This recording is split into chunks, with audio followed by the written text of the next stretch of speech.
hundreds of supporters of detained Ugandan opposition figure Kizza Besigye are continuing to hold a defiant prayer service in an effort to force authorities to free him. The 69-year-old politician made a brief appearance at the High Court in Kampala earlier today, where defense lawyers argued that prosecutors had made only a partial disclosure of evidence, preventing the court from setting a trial date. We speak now to UNAIDS Director and Mr. Besigye's wife, Mayor Winnie Byanyima. Very good evening to you, and thank you so much for speaking to us, Mayor Winnie. Thank you for having me. And I realize it's a sad moment to be speaking. And the last time we spoke, it was regarding Mr. Besigye's imprisonment. How is his condition? How was he in court today?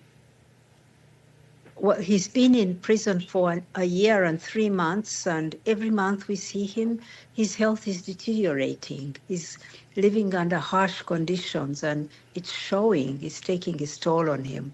So he looked weaker, but he was sound and talking with his lawyers. And before we get to what happened in terms of today's proceedings, can you explain to us a little bit more about the conditions? You say harsh conditions. Well, he's actually in solitary confinement because he's not allowed to speak to other prisoners. He's kept in a small cell that has only got a ventilator that lets in a little light and air at a point very high up. It has a high roof. There's very little air circulation in the room. It's very narrow. The bed is right on the wall. When he steps out of a bed, there's only standing room. He has a little courtyard outside that's concrete, no chair there. It's very small. He can walk around there to get some sun and then go back to his room. He doesn't pray with other prisoners. He doesn't play a game with them. He can't go and stretch himself and run around the yard like others. And then he cooks his own food. And his food, he has no refrigerator, nowhere to keep it. So he works with a few other prisoners to cook their own food and throw it away or give it away because they can't store it. The conditions are hard, and that's why he keeps falling ill from one thing to another to another. Now let's look at today's proceedings. They were once again delayed. Are you able to share with us the cause of the delay?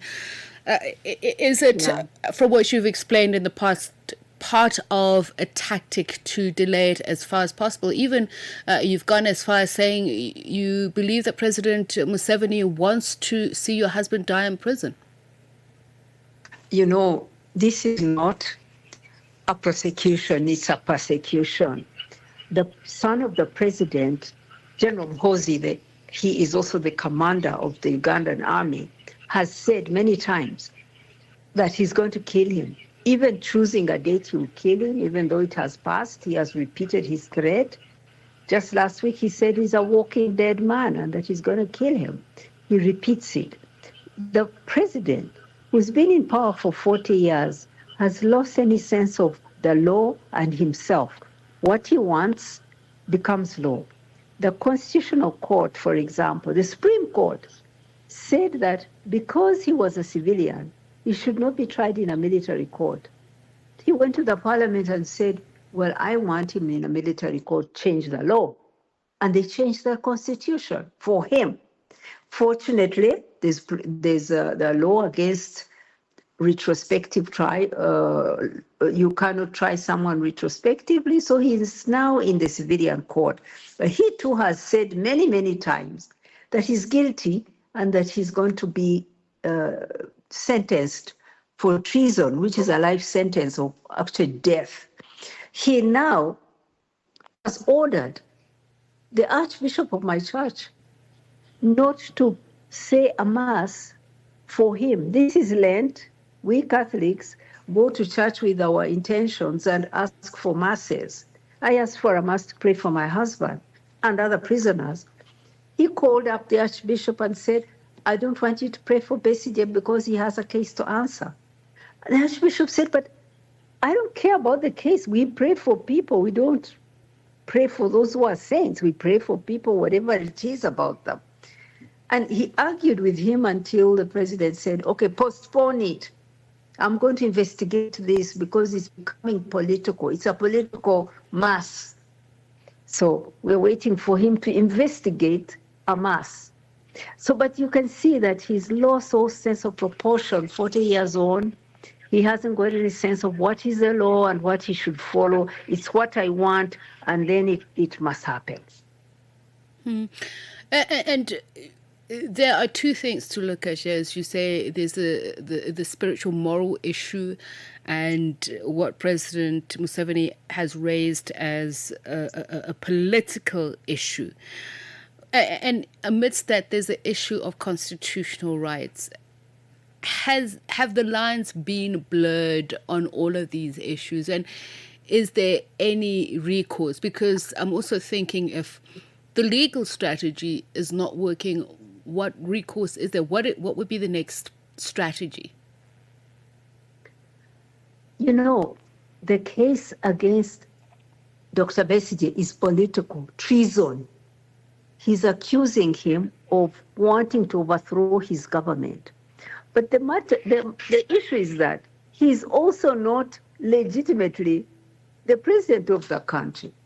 So it's like saying, I'm illegitimate, but you must not, but the law must apply if you try to overthrow me. So really, it's a political question that needs a political answer. We need free and fair elections. This is something he has denied Ugandans. This last election a few weeks ago has been condemned by the entire world. Everyone has condemned it except our African Union. What a shame. People were killed in one home. His soldiers came and killed 8 people in a candidate, a parliamentary candidate's home. 8 people were killed. In other places, many people are missing. Fraud was shown on TV with videos all over on social media. It's just, he stole it. And now he's going after Besigye and saying, you want to grab my power. But you also have grabbed it. So why don't you sit down on a table and discuss the future of the country with all those who are interested in political contestation? So instead of finding political solutions, he finds it easier to criminalize his opposition. Dr. Besigye is a peaceful man. I've never known him to do anything outside the law. I stand by him, but I know that President Museveni has always favored criminalizing those who oppose him. Besigye has faced treason. This is not the first time. This is like the third. Each time it's thrown out. President Museveni has accused him of treason 20 years ago. We fought the case. It was thrown out. I'm confident that if there was a free and a fair trial, Besigye would be acquitted. But now he's facing a biased judge, as we saw today.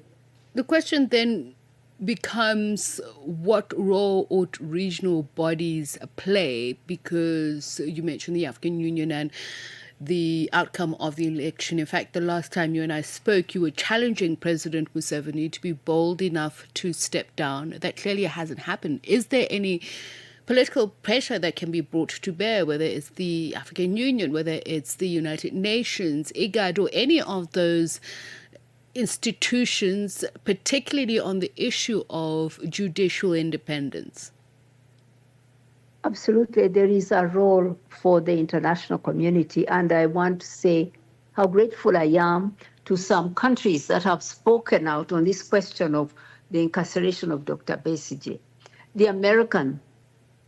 The chair of the Senate Foreign Relations Committee, the administration itself, have put it clearly to Museveni that he should free his political opponent and not pursue political charges against him.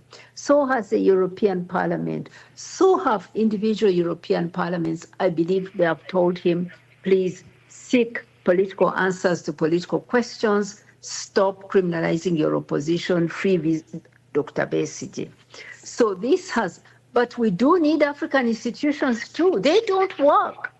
when it comes to questions of human rights, I really find that African institutions have not stepped up. They tend to want to support those who are in power, whether they are there legitimately or not. The African Union endorsed those elections that everybody said were fraudulent. That was a shame on the African Union. But we have written to the African Commission of Human and People's Rights. We're going to fill in some more documentation. We want them to investigate. They should. Meanwhile, the United Nations High Commissioner for Human Rights has spoken out 3 or 4 times about this case of Dr. Kizza Besigye, about people who have been killed and disappeared.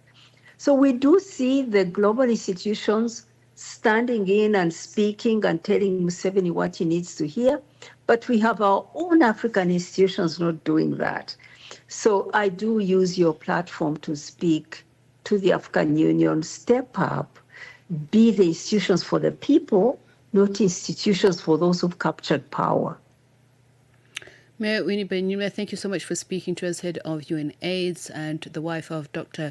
Kizza Besigye, who is being held at Luzira prison, whose condition, she says, is continually deteriorating based on the types of conditions, or rather the conditions under which he's being held. Dr. Besigye is being accused by prosecutors of soliciting funds and weapons in several international cities, a case which is farcical, Winnie Byanyima says, and is calling on regional and international actors to intervene for justice. Brings the time to 24 minutes to 10.